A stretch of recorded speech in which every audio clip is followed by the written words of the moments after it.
Dunia yang diciptakannya menolak dia. Ia datang pada milik kepunyaannya, tetapi milik kepunyaannya menolak dia. Siapa? Dunia. Siapa dunia? Eksplisitnya adalah kelompok Yahudi tertentu, kaum agama, ahli Taurat, imam-imam kepala. Tidak semua, karena kalau ada yang percaya, dia menjadi anak-anak Allah, memberi hidup yang kekal. Karena ada juga di kelompok mereka orang kayak Nikodemus. Yesusnya itu digambarkan sakti kan. Ah, ya. Saktinya itu punya wibawa gitu ya. Mm-mm. Sampai nggak bisa, mau disuruh bawa, oh orang ini tuh nggak ada orang kayak dia. Nah, di semua Injil tuh sakti Yesusnya. Bedanya yang Yohanes itu kesaktiannya itu intrinsik. Kesemuan kita gratisnya kooperans. Lah ini ya lucu, dilimpahi dengan semua anugerah, kebaikan, kehadiran Yesus tidak disambut gara-gara konsepnya beda. Gitu, itu kan bukan hanya kerugian tapi kebodohan.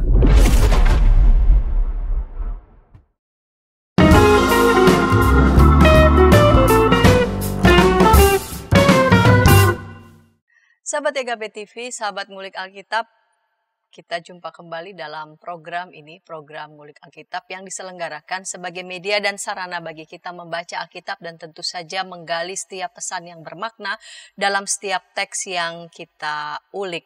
Pada episode kali ini kita melanjutkan ulikan teks masih dari Injil Yohanes, yaitu dari Injil Yohanes pasal 7 ayat 25 sampai 52. Injil Yohanes pasal 7 ayat 25 sampai 52. Saya sebagai pemandu percakapan Pendeta Santiani Manurung. Dan yang akan menolong kita untuk mengulik Injil Yohanes 7 ayat 25 sampai 52, saya akan sapa karena beliau ini akan menolong kita melalui media Zoom. Saya sapa Bapak Pendeta Daniel Kalistia Budi, PhD. Salam jumpa kembali Pendeta Daniel Kalistia Budi.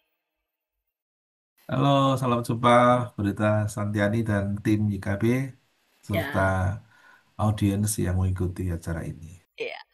Pendeta Daniel Kalistia Budi sebagai dosen biblika di Universitas Kristen Duta Wacana Yogyakarta secara khusus membidangi biblika. Dan seingat saya kalau beliau entah itu menyampaikan seminar pun khotbah, itu apa yang berbicara bukan cuma kata tapi tubuhnya juga berbicara. Kakeknya juga. Juga. Baik Pak Pendeta, kita mau memulai ini mengulik Injil Yohanes 7 ayat 25 sampai 52 di bawah judul Kemelesetan Dunia versus Identitas Yesus. Kita akan buka dalam doa, mari Pak Pendeta dapat memimpin kita.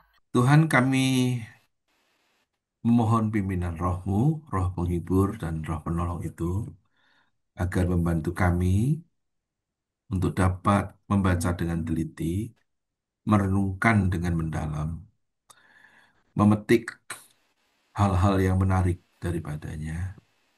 Dan kiranya roh yang sama mendorong kami untuk menghidupi serta menyaksikan kehidupan seturut dengan apa yang kami temukan dari bacaan dan perenungan ini, agar hidup kami adalah hidup yang dibuahi oleh dan membuahkan sabda Tuhan. Demi Kristus kami berdoa. Amin. Saya akan membacanya.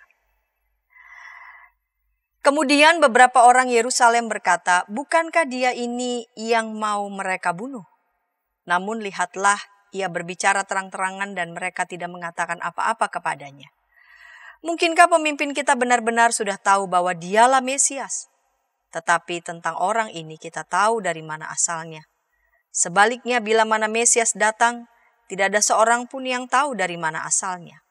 Waktu Yesus mengajar di bait Allah, ia berseru, memang aku kamu kenal dan kamu tahu dari mana asalku. Namun aku datang bukan atas kehendakku sendiri, tetapi aku diutus oleh Dia yang benar yang tidak kamu kenal. Aku kenal Dia, sebab aku datang dari Dia dan Dialah yang mengutus aku. Mereka berusaha menangkap Dia, tetapi tidak ada seorang pun yang menyentuh Dia sebab saatnya belum tiba.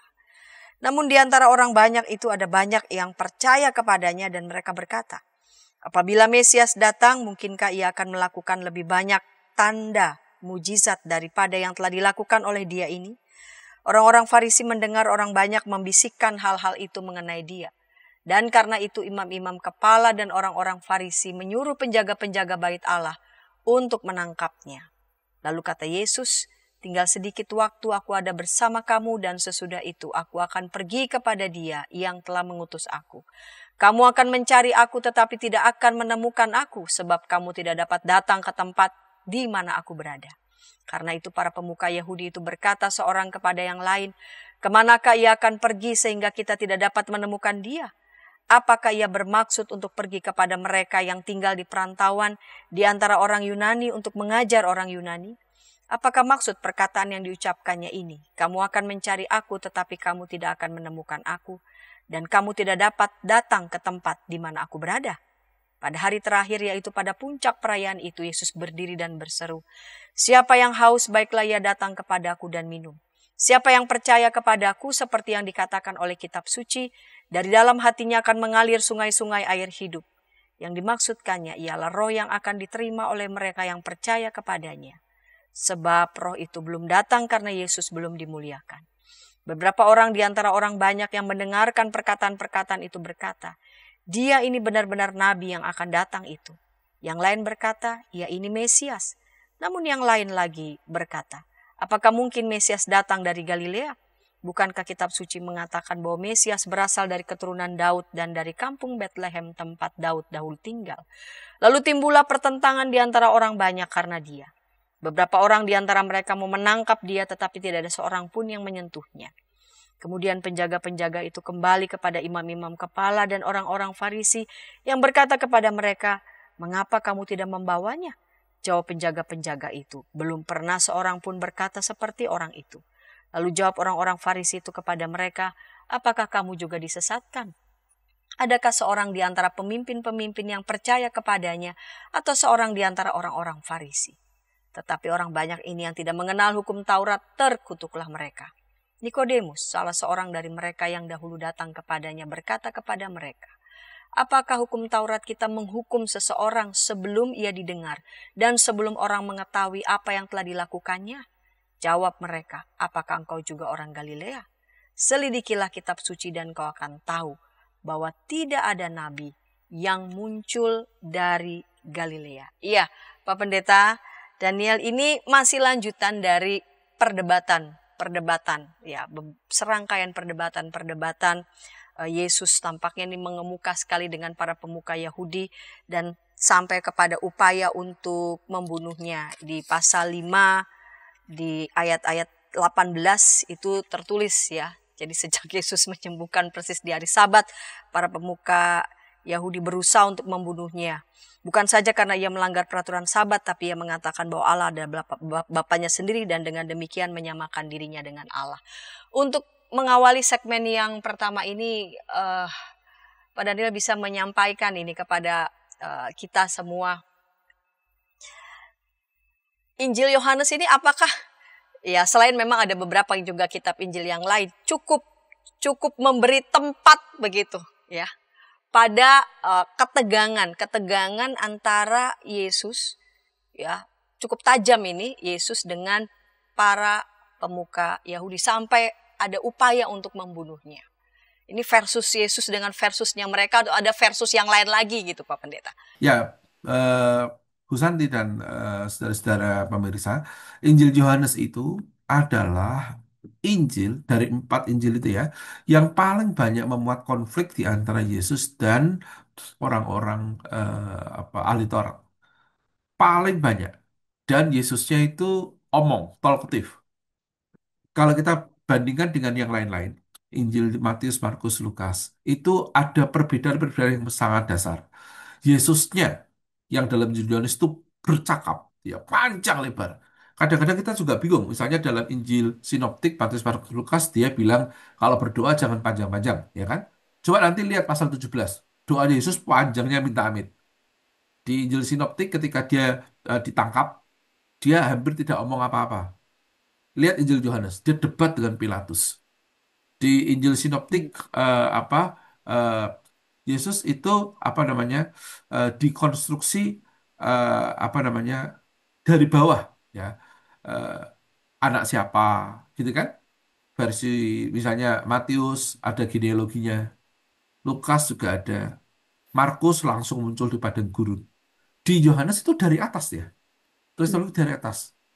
Pada mulanya adalah firman, firman itu bersama-sama dengan Allah. Kayak pakai gaya bahasa Kejadian 1 itu loh. Pada mulanya Allah menciptakan langit dan bumi kayak gitu. Itu ada maksudnya dari awal.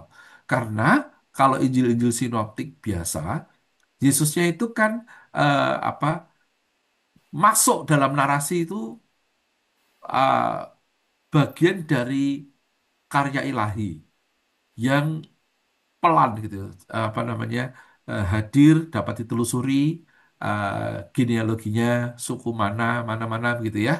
Kalau Markus tadi langsung dalam Injil Yohanes itu dari atas. Jadi dari praeksistensi bahkan sebelum dunia ini, bahkan ia ikut menciptakan dunia kan gitu. Logos ikut menciptakan dan lalu Logos ini sabda ini lalu menjadi manusia dan diam di antara kita lalu dikasih langsung di capture barang siapa percaya kepadanya menerima dia menjadi anak-anaknya itu dipakai permainan kata sebenarnya Yesus itu adalah huios tuteu anak Allah yang percaya kepadanya menjadi teknoi children dari Allah anak-anak Allah jadi dari putra menjadi anak-anak Allah Yesus putra Allah the Son yang menerima dia siapapun menjadi children of God.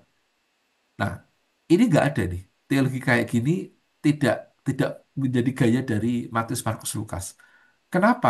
Ya untuk mengatakan bahwa dunia itu sebagian menolak dia. Yang menerima menjadi anak-anak Allah. Yang tidak menerima kebangetan banget sih. Wong dunia ini diciptakan oleh dia. Ya toh kan firman itu bersama-sama dengan Allah tidak ada sesuatu yang tidak diciptakan melalui hal itu. Dunia yang diciptakannya menolak dia. Ia datang pada milik kepunyaannya, tetapi milik kepunyaannya menolak dia. Siapa? Dunia. Siapa dunia? Eksplisitnya adalah kelompok Yahudi tertentu, kaum agama, ahli Taurat, imam-imam kepala. Tidak semua, karena kalau ada yang percaya, dia menjadi anak-anak Allah, memberi hidup yang kekal. Karena ada juga di kelompok mereka orang kayak Nikodemus yang sejak pasal 3 tertarik diskusi soal hidup yang kekal. Ini juga belain Yesus kan di pasal 7 ini. Nanti di peristiwa kematiannya juga ikut bermain. Ada lagi tokoh lain kalau kita lihat. Yusuf dari Arimatia muncul di sinoptik juga. Jadi mau mengatakan konfliknya besar, terutama dengan kaum agamawan, dengan orang Yahudi terutama. Tapi tidak antisemit. Nah, soalnya ada orang yang berpendapat para ahli apakah karena konfliknya sangat banyak dengan orang Yahudi, apakah Injil Yohanes antisemit? Jawabannya enggak, karena optional gitu. Di kalangan kelompok imam-imam ahli Taurat yang memang jengkelin banget, itu kalau kita lihat langsung loh itu. Coba lihat dari awal deh lihat. Begitu peristiwa di Kana, mukjizat pertama, ya kan, langsung bait Allah disucikan, kan, diobrak-abrik kayak gitu. Itu kan beda dengan Injil Sinoptik. Injil Sinoptik bait Allah diobrak-abrik itu di akhir pelayanan Yesus. Di akhir kan. Ini di awal loh. Tanda pertama langsung. Nah ini bukan soal eh, historis mana yang benar, tapi soal teologis.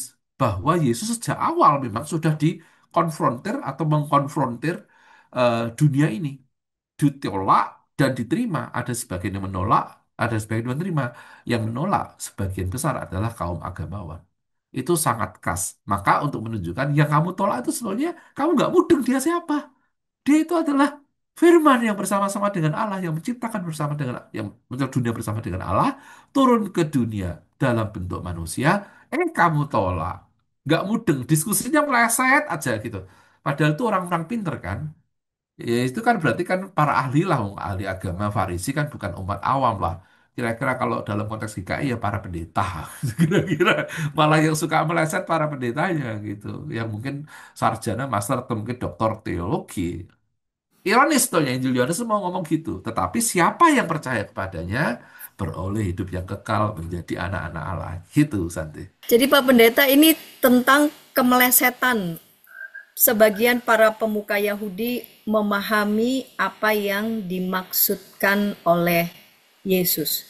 Nanti kita akan lihat lagi di segmen kedua, kemelesetan ini terjadi karena apa? Karena memang really mereka nggak ngerti, atau memang ada background yang lain nih. Apa memang kalau kan ada orang kalau udah nggak percaya aja gitu ya, atau ada hal yang lain sebetulnya argumentasi mereka sehingga mereka sulit sekali mengerti, boro-boro nanti sampai pada menerima, sulit sekali untuk mengerti. Kita akan ulik itu bersama di segmen kedua, namun sebelumnya kita dengarkan pesan-pesan berikut ini.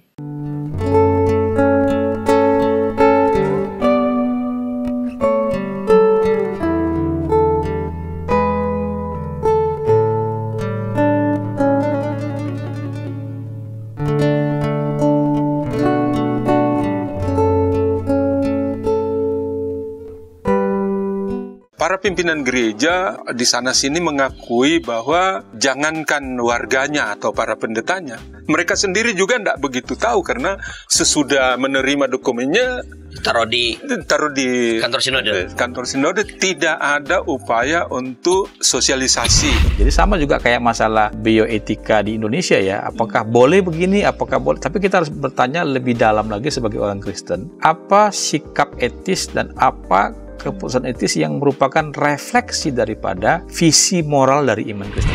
Hadirkan Tuhan sebagai sahabat, bukan hanya sebagai majikan yang di atas atau hakim.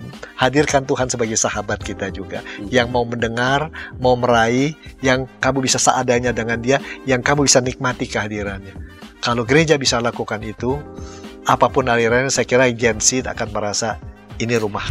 Ternyata masih banyak komunitas kita yang tanpa sadar budaya hierarkis di dunia itu dibawa masuk ke gereja. Bagaimana sikap majelis, sikap anggota jemaat terhadap sapam gereja, terhadap pekerja gereja, itu kita kadang-kala tidak memperlakukannya sebagai sahabat, tapi ya pesuruh aja yang ya udahlah.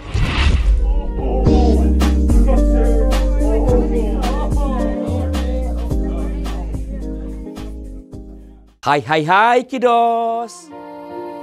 Ku datang dan Inci, betul. Kodok lumpuh dan ayam buta. Kiddy time.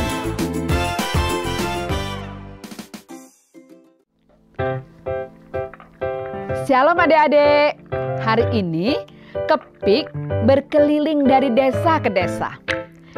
Kepik pengen ke rumah Pak Tani.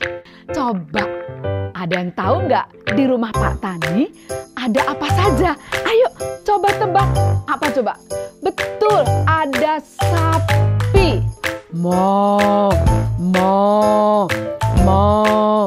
Mereka sekarang rukun dan jalan bersama-sama pulang ke rumah Pak Tani. Kak Evelyn, tapi sebelum tidur aku mau dengar dongeng dulu. Katanya tadi sudah ngantuk. Pokoknya aku mau dengar dongeng dulu kakak. Jadi bangku nih. Kayak cerita ya, siap? Ayam buta hanya bisa mendengar suara orang berseru-seru sambil berlari. Lari, kebakaran. Sekarang kodok lumpuh itu bebas berada di atas punggung semua ayam. Kemanapun dia mau pergi, ayam-ayam siap membawanya.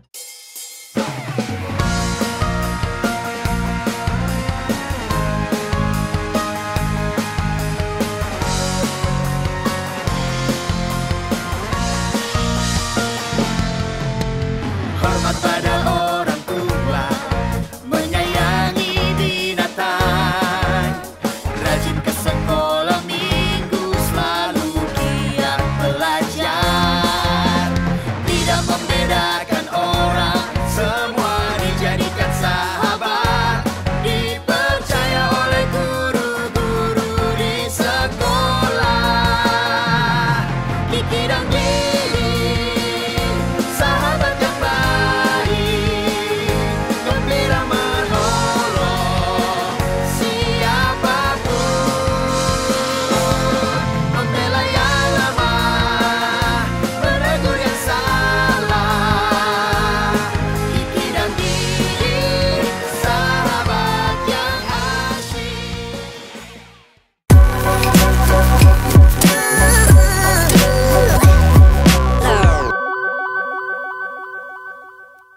Sahabat EKB TV, sahabat ngulik Alkitab, senang masih bersama dengan kami dalam program Ngulik Alkitab. Kita sedang mengulik Injil Yohanes pasal 7 ayat 25 sampai 52 dengan narasumber Bapak Pendeta Daniel Kalistia Budi, PhD. Baik Pak Pendeta, kita lanjut di segmen yang kedua ini, di bawah judul Kemelesetan Dunia versus Identitas Yesus. Apa sebetulnya yang menyebabkan sebagian orang Yahudi ini yang ditunjukkan, direpresentasi oleh para pemuka Yahudi membuat mereka sulit sekali percaya dan terus bersitegang begitu dengan Yesus? Ya, ini nampaknya pengarang Injil Yohanes itu ingin memberi konstruksi teologis. Harus omong sedikit, background mundur sedikit ya. Jadi Injil Yohanes ini kan ditulisnya tahun 90 sampai 110. Konteksnya itu beda dengan 3 Injil yang lain. Beda banget. Eh, Misalnya kalau Markus kan memang Injil tertua yang ngumpulin cerita-cerita lisan paling tua. Lalu itu tahun 70 ya. 80 tuh Matius. Dia berusaha untuk menggunakan worldview Yahudi untuk menjelaskan siapa Yesus berdasarkan kisah-kisah dari Markus dan kisah-kisah sumber-sumber Matius sendiri. Lukas memberi nuansa yang lain karena dalam Lukas itu Injilnya bersifat sosial, membela kalau orang kecil, perempuan gitu. Versinya juga versi Maria, bukan versi Yusuf. Nah, konteksnya itu lebih ke gitu, kepentingan untuk apa komunitas masing-masing. Di Yohanes itu lain lagi. Dia itu kepentingannya adalah jemaat Kristen waktu itu, tahun 90-an itu sampai 110 diganggu quote and quote oleh dua mazhab yang beredar. Satu doketisme, dua gnostik. Doketisme itu adalah paham keagamaan yang mengatakan Yesus itu dokein, appear to be, nampaknya seperti manusia padahal bukan. Gitu. Jadi dia itu bukan manusia beneran gitu kira-kira. Sehingga kalau ada cerita dia begini, begitu, begini sampai dia disalib itu dia jangan dianggap dia manusia beneran gitu. Nah, sementara yang gnostik itu kan mazhab elit ya, yang mengatakan kalau kita memiliki ginosko, pengetahuan gnosis tertentu tentang sesuatu, maka kita tuh bisa masuk ke ranah keselamatan, katakanlah begitu.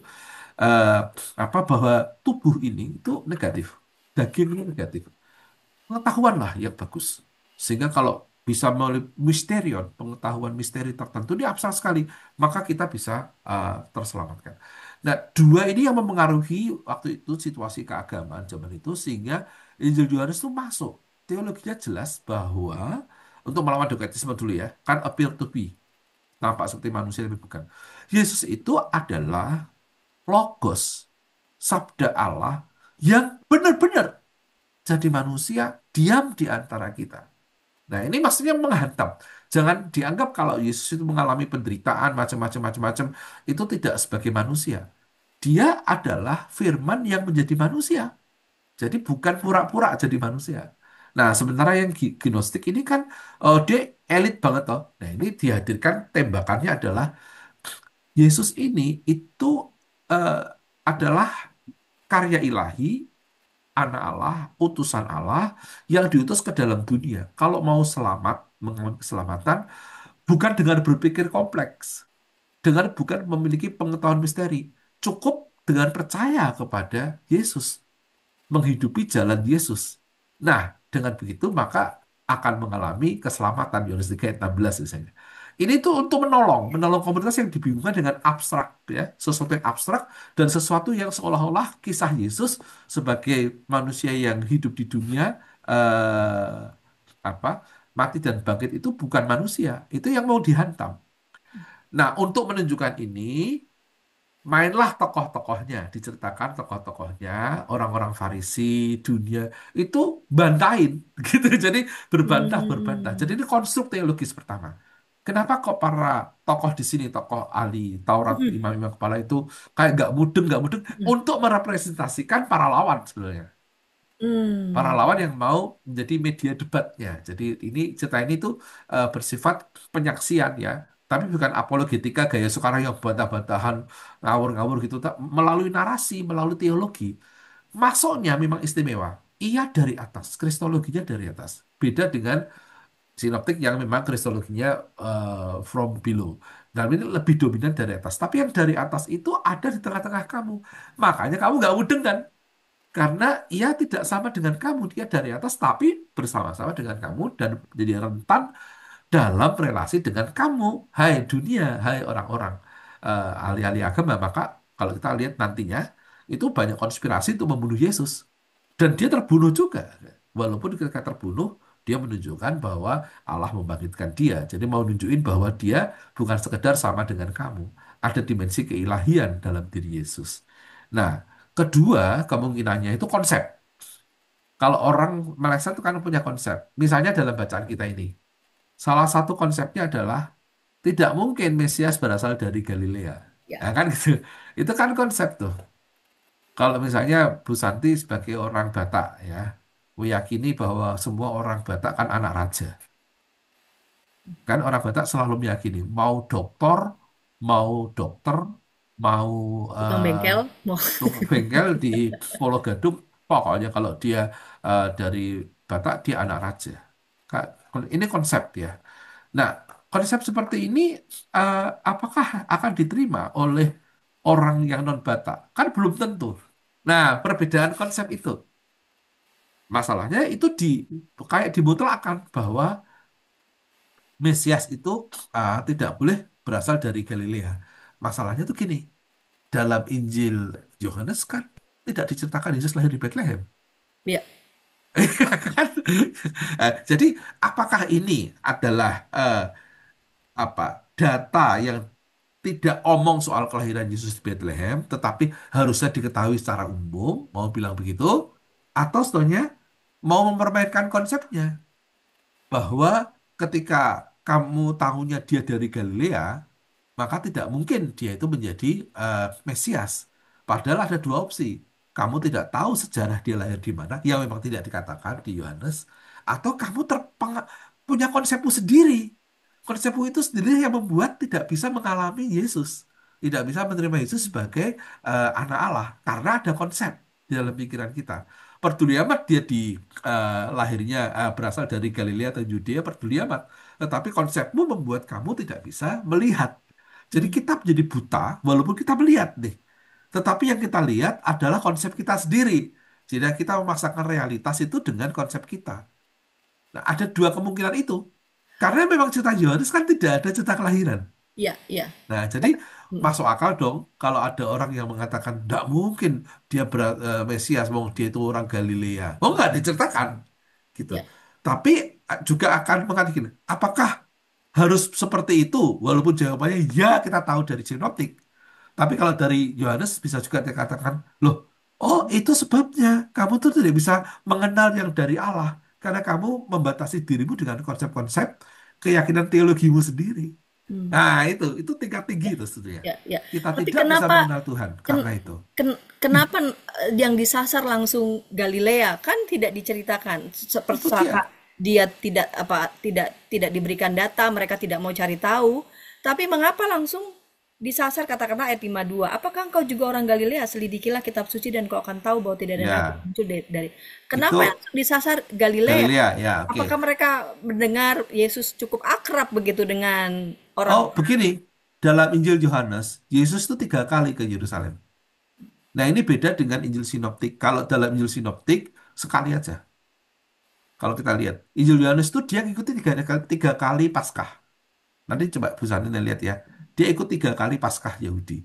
Nah makanya para ahli mengatakan eh, cerita tentang Paskah Yahudi ini kalau di Injil Sinoptik kan sekali terjadi lalu eh, dia seolah-olah dia datang eh, selain yang awal-awal ya, yang apa namanya dia umur 12 tahun itu ya. Selain itu dia datang kemudian terjadi peristiwa sampai disalibkan itu. Injil Yohanes itu 3 kali. 3 kali Paskah. Jadi berarti kalau orang datang 3 kali ke Yerusalem, dia bukan orang Yerusalem toh. Hmm. Kan hanya 2 provinsinya kan. Kalau Samaria kan dianggap Ya, kelas ya, kelas lain gitu kan. ya. Nah, jadi semua orang setahun sekali kan datang ke Paskah. Jadi kalau dia ternyata datang dari luar Yudea masuk ke Yudea, oh dia orang Galilea. Nah, dia melakukan segala sesuatu yang hebat luar biasa. Apakah ada kalau Mesias itu apakah bisa lebih dari orang ini gitu kan tadi bacaan kita ya. Itu debatnya. Tapi terus ditembaknya adalah, loh dia orang mana? Nggak mungkin lah gitu. Kira-kira begitu. Ah, atau mungkin tadi orang Batak tidak akan menerima saya jadi raja. Wong saya bukan Batak. Dari orang mana? Wong Daniel Setiabudi itu jelas saja enggak sukunya. Nampak Chinese ternyata hanya bisa bahasa capcay, bakpo, bakmi. Lebih paham budaya Jawa saya daripada budaya Tionghoa. Kok mau jadi raja di tanah Batak? Enggak mungkin lah. Dia bukan anak raja. Famnya apa? Nggak punya farm apa-apa saya secara kayak gitu loh, sulit gitu. Padahal mungkin bener, nah kayak gitu. Ini contoh analoginya kurang bagus, tapi kira-kira gitu. Jadi orang tidak bisa melihat karena ada konstruk teologi yang dimasukkan pengarang atau memang punya si tokoh-tokohnya itu punya pemahaman mengenai apa itu Mesias dan terkait dengan bukan Galilea. Nah, Yesusnya memang sekali lagi narasinya lahirnya tidak disebutin. Ya kan kalau Yohanes malah dibilang yang penting ketahuilah dia dari atas gitu. Iya. Tapi dia memang datang ke Yerusalem begitu 3 kali sehingga jelas dia bukan orang Yudea karena dia dari tempat yang lain. Nah kayak gitu permainannya tuh lapis-lapis gitu kira-kira. Oke. Nah dalam ketegangan ini kan ternyata dari bacaan kan ada sebagian ini yang tampaknya katakanlah belum percaya tapi mulai memperhatikan memang jangan-jangan memang ya Yesus ini mengajar isi ajarannya itu wow memukau begitu. Ada beberapa yang agak ditampilkan tuh mulai ragu kah, lalu kemudian yang semula mau menangkap lalu kemudian ragu padahal sudah ada di depan mata, lalu kemudian ada muncul lagi tokoh lain yaitu Nikodemus bagian dari para pemuka Yahudi. Ini dari ketegangan-ketegangan ini apa yang sebetulnya mau ditonjolkan oleh penulis kitab Injil Yohanes? Ya, ketegangannya itu kan utamanya terjadinya pada kelompok elit ya. Ya. Masyarakat itu bingung kalau yang masyarakat. Kadang Elit ikut, yang kadang berdebat, enggak. masyarakat bingung. Kalau misalnya ketika Yesus melakukan mukjizat dan mengajar, itu kan masyarakat yang membela, ya kan? Tadi misalnya, apa ada orang lebih hebat dari orang ini, misalnya. Nanti ketika apa namanya kejadian pasal Yohanes 9 itu orang buta sejak lahirnya. Itu kan orang, ini kan masyarakat orang kecil kan. Ketika diajak debat teologis tentang siapa Yesus, dia kan bilang, yang aku tahu aku buta, sekarang aku melihat. Apa apa kalau kamu jangan-jangan kamu juga mau percaya kepada dia gitu kan. Lalu orang Farisinya, kamu nih apa siapa kamu ini, oke ya gitu. Eh, apa pokoknya sudah tidak beres sejak lahir kok malah nyuruh-nyuruh kami percaya kepadanya. Jadi posisi orang oklos itu somehow apa ya, kanan kiri gitu.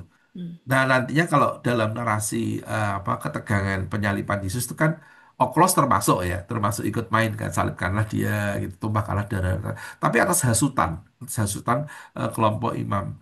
Nah, tapi yang jelas-jelas bermusuhan itu kelompok imam kepala dan ahli Taurat. Tidak semua. Nah, Nikodemus itu jadi gini, ahli Taurat itu ada 7 jenis tuh Bu Santi. Ya. Nah, Nikodemus ini jenis baik-baik. Ada jenis yang apa takut akan Tuhan dan pengasih seperti kelompoknya Nikodemus yang searching. Tapi yang lain tuh lucu-lucu tuh. Kaku-kaku gitu. Itu ada jenisnya. Nanti kalau mau tak ceritain beberapa jenis. Nah, kira-kira gitu. Nah, kelompok inilah yang sulit gitu. Dari pertanyaan Bu Santi intinya pada titik yang mana nih? Iya, kan ini kan Yesus kan mengatakan ya tentang dirinya, siapa dirinya dan sebagainya. Lalu kemudian dalam ketegangan-ketegangan itu muncul ada beberapa yang mereka berusaha menangkap dia tapi tidak seorang pun yang menyentuh dia sebab saatnya belum tiba. Lalu kemudian di ayat 45, kemudian penjaga-penjaga itu kembali kepada imam kepala dan orang-orang Farisi yang berkata kepada mereka, mengapa kamu tidak membawanya? Jawab penjaga-penjaga itu, belum pernah seorang pun berkata seperti orang.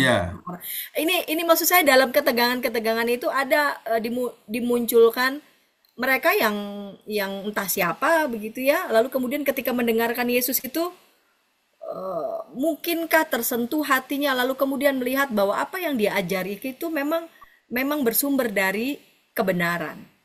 Iya. Jadi apa namanya Yesusnya itu digambarkan sakti kan.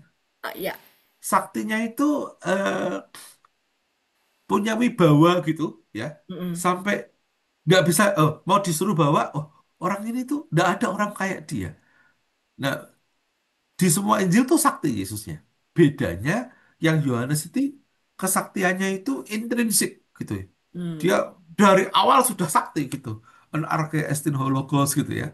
Dan kemudian dia omong, ini dia. Kalau dalam Injilnya lain dia lebih khotbah ya, khotbah. Di sini tuh ya khotbah, tapi dia berbantah gitu. Diskusinya itu mendalam, teologis filosofis. Coba lihat pasal 3 dengan Nikodemus. Itu kan sampai begitu rupa. Nikodemusnya nggak mudeng kan? Betul. Selalu gitu. Ya. Apa orang harus lahir kembali? Nggak mudeng. Kamu tuh pemimpin agama kok kamu nggak tahu hal kayak gini, ditegur kayak gitu kan.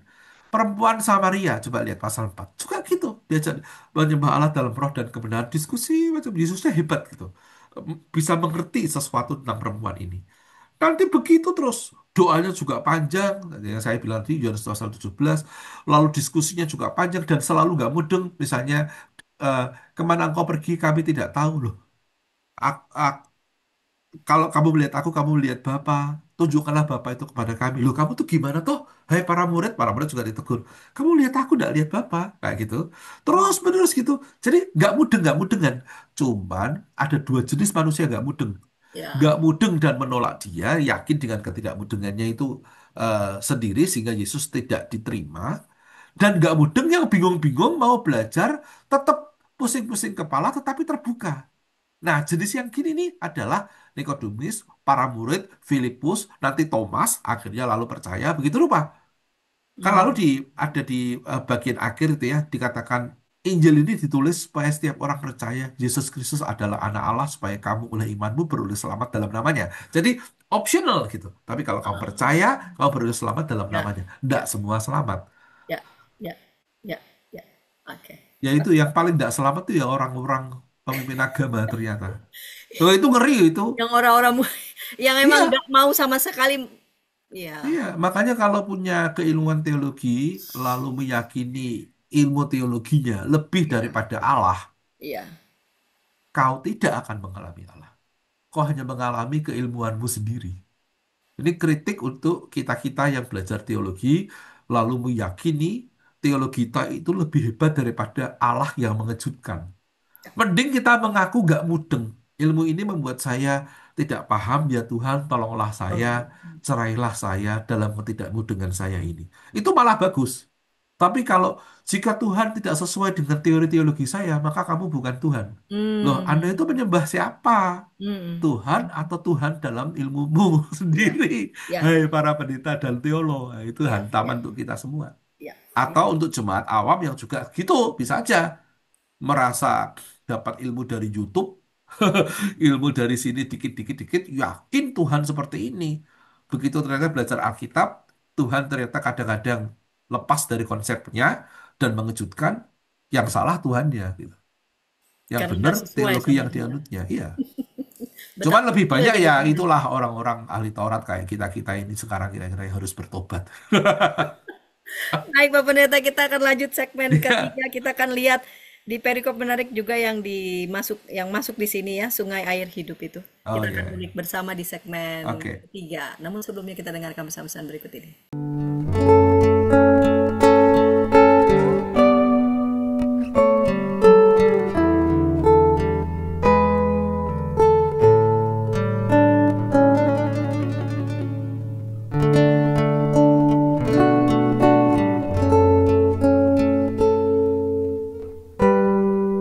Para pimpinan gereja di sana-sini mengakui bahwa jangankan warganya atau para pendetanya, mereka sendiri juga tidak begitu tahu karena sesudah menerima dokumennya taruh di kantor sinode tidak ada upaya untuk sosialisasi. Jadi sama juga kayak masalah bioetika di Indonesia ya, apakah boleh begini, apakah boleh, tapi kita harus bertanya lebih dalam lagi sebagai orang Kristen, apa sikap etis dan apa keputusan etis yang merupakan refleksi daripada visi moral dari iman Kristen.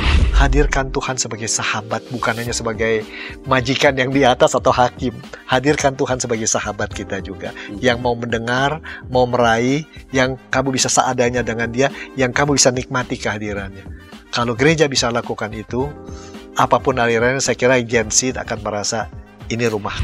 Ternyata masih banyak komunitas kita yang tanpa sadar budaya hierarkis di dunia itu dibawa masuk ke gereja.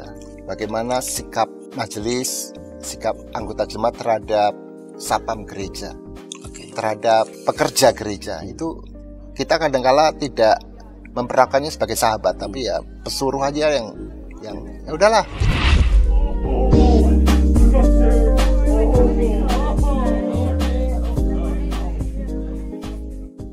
Hai hai hai kiddos. Ku datang dan Inci, betul. Kodok lumpuh dan ayam buta. Kidi Time.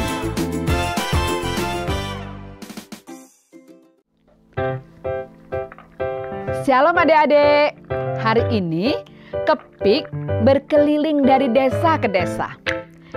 Kepik pengen ke rumah Pak Tani. Coba, ada yang tahu nggak di rumah Pak Tani ada apa saja? Ayo coba tebak. Apa coba? Betul, ada sapi. Mo, mo, mo.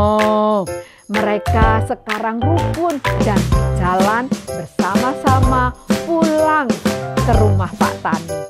Kak Evelyn, tapi sebelum tidur aku mau dengar dongeng dulu. Katanya tadi sudah ngantuk. Pokoknya aku mau dengar dongeng dulu kakak. Jadi bangku nih. Kayak cerita ya, siap? Ayam buta hanya bisa mendengar suara orang berseru-seru sambil berlari. Lari, kebakaran. Sekarang kodok lumpuh itu bebas berada di atas punggung semua ayam. Kemanapun dia mau pergi, ayam-ayam siap membawanya.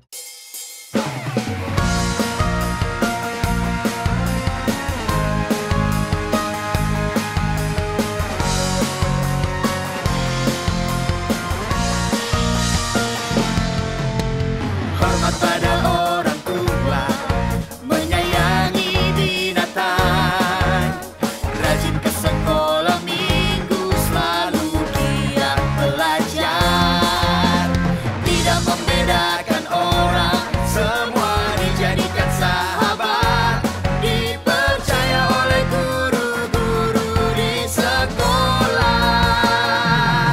Kiki dan Gigi, sahabat yang baik, gembira menolong siapapun, membela yang lemah, menegur yang salah. Kiki dan Gigi, sahabat yang asyik.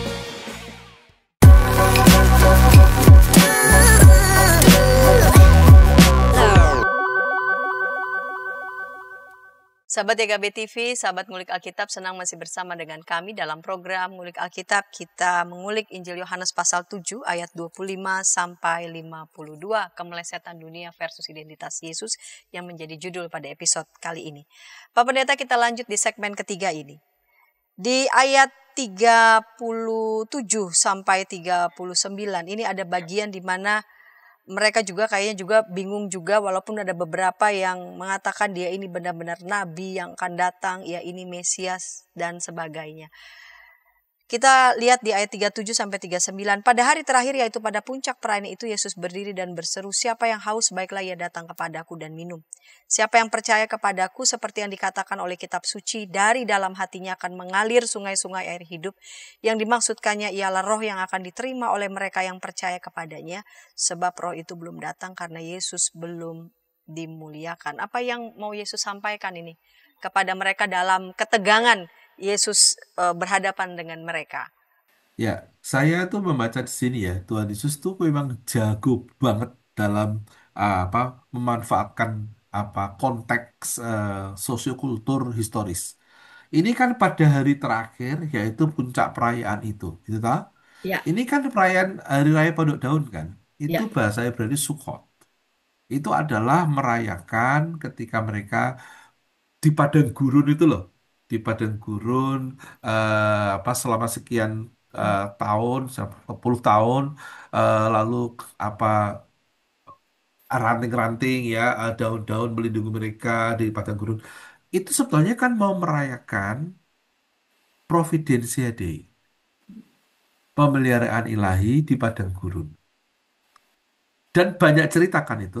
Salah satu ceritanya kan bagaimana air itu keluar dari ketika Musa ya menolong mereka punya akses air dari apa, batu karang dan macam-macam.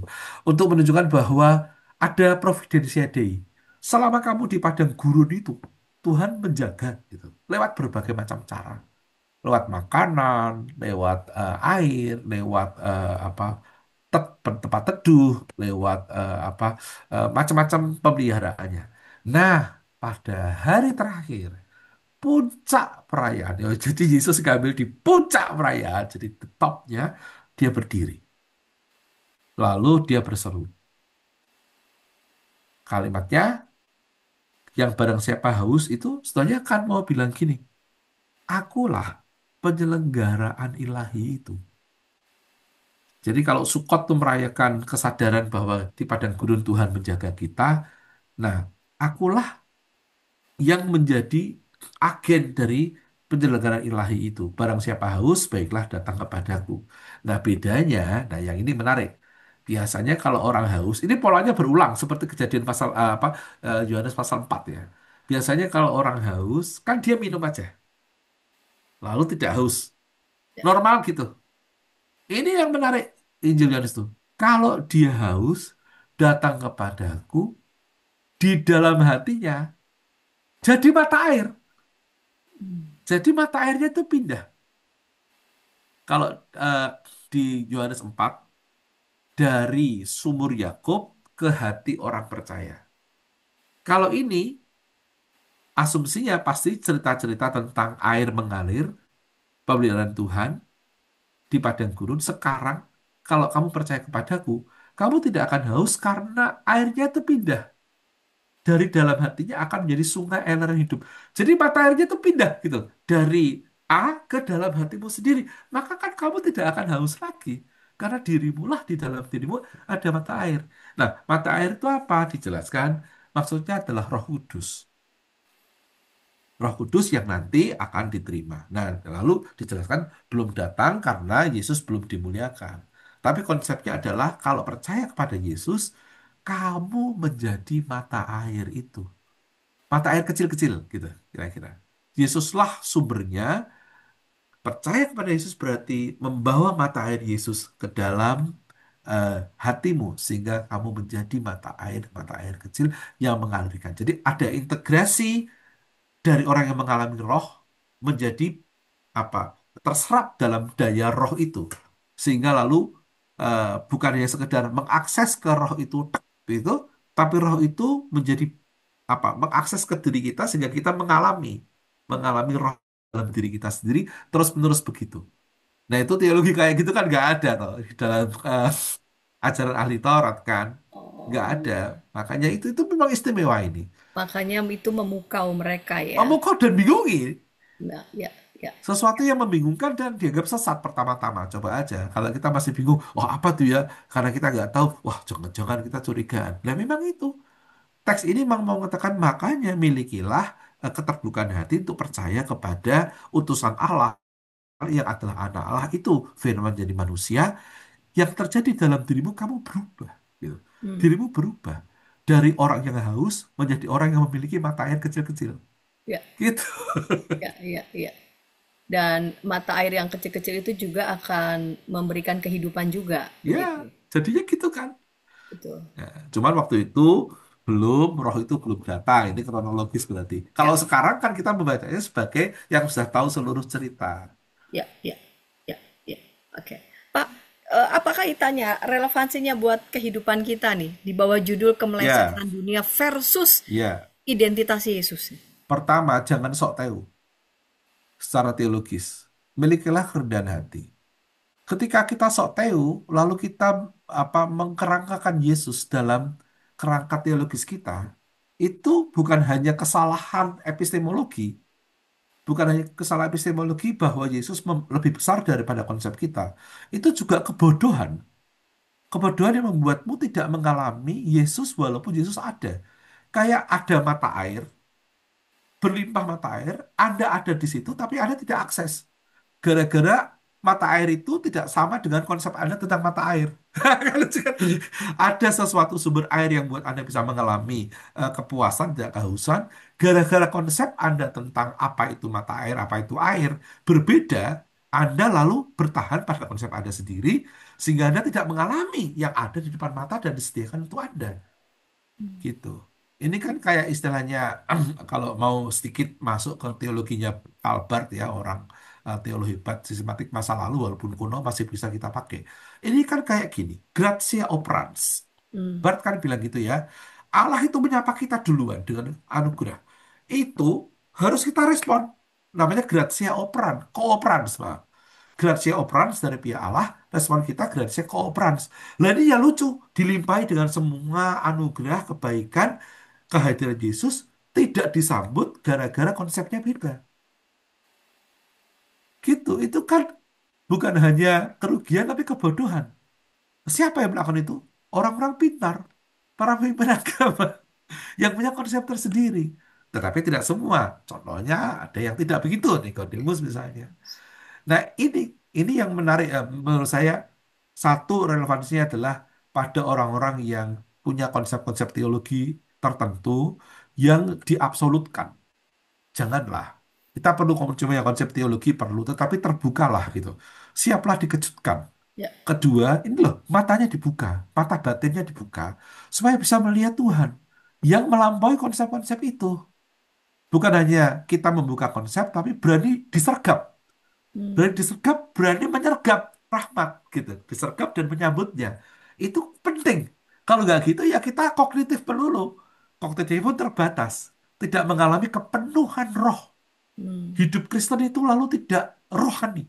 Tetapi intelektual saja itu pun parsial. Kering Kurang jadinya. terserap. Iya, iya.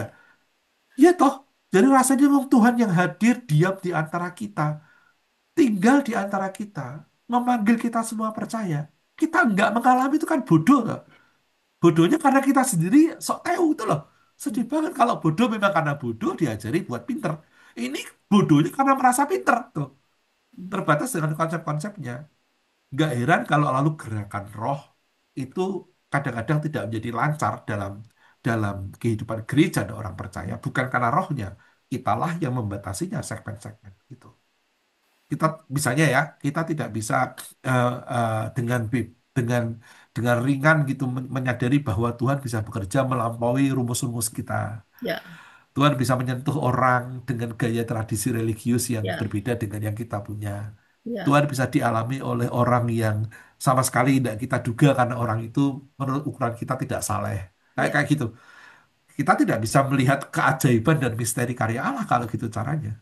Kita jadi Tuhannya kok. Tuhan kecil-kecilan dengan konsep kita sendiri. Nah, bagaimana orang seperti ini bisa percaya kepadanya dan beroleh hidup yang kekal? Ya sulit, Pak.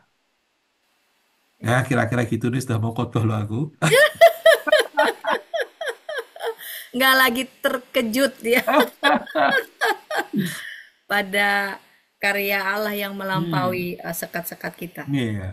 Baik Pak Pendeta, ini di bawah judul Kemelesetan Dunia versus Identitas Yesus. Sekiranya menggugah kita nih, khususnya yang mengaku kaum intelektual, teolog ya, yang saking seriusnya dengan konsep-konsepnya sudah tidak lagi terbuka pada misteri Allah ya, tidak lagi kagum, menjadi intelektual yang kering, tidak lagi dialiri air-air kehidupan.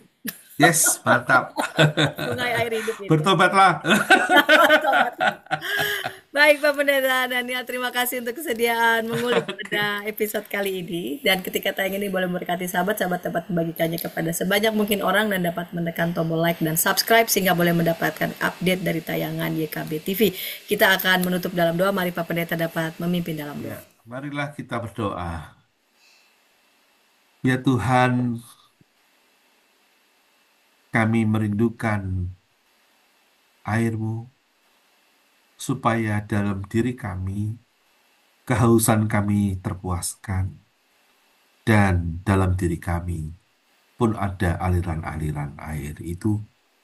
Daya Roh-Mu tetap bekerja di dalam dan melalui kami.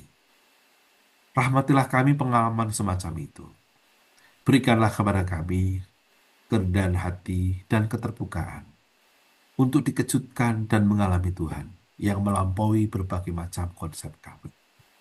Pakailah hidup kami digenangi basah-basah oleh rahmat-Mu, dan kiranya pun dapat membasahi ladang hati saudara-saudara kami yang mengering karena terlalu mempercayai konsep-konsep sendiri, kurang berani berjalan di terra incognita rohani, di mana Tuhan dapat mengalirkan air kemana-mana.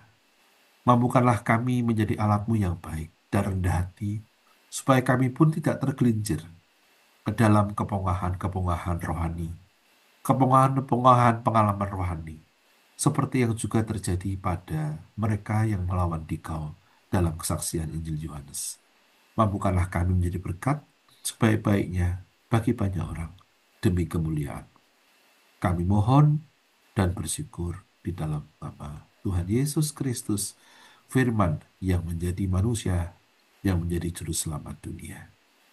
Kami berdoa di dalam nama-Mu. Amin. Amin.